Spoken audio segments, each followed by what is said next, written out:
Okay, now we're using pencil trim to go around our border of our shower. We're going to measure up from the floor to the top of that panel. It was 82 9/16.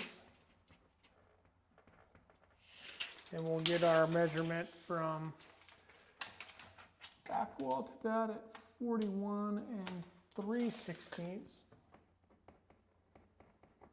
And we'll take that out and we'll cut them on the chop saw. Now we got our pencil trim on our miter saw. That's the easiest way to cut a miter. You can do it freehand with your skill saw, but this gets it precise.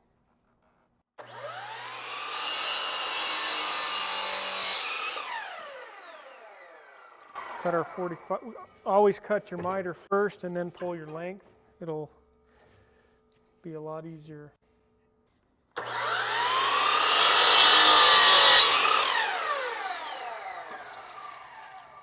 And they're ready to go install.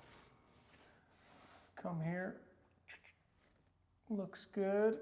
So what we'll do is we'll run a bead of silicone on the back side and a little hot glue to hold it in place while the silicone dries. And we will put that on. It's a little hot glue on here. Right at the miter to hold it good when we put it on. Hold it for a minute until that hot glue dries. And we're good. We'll measure the next two pieces of trim and we'll be done. Okay, now that everything's installed, clean it with denatured alcohol or acetone, and then we're ready to silicone it with 100% silicone.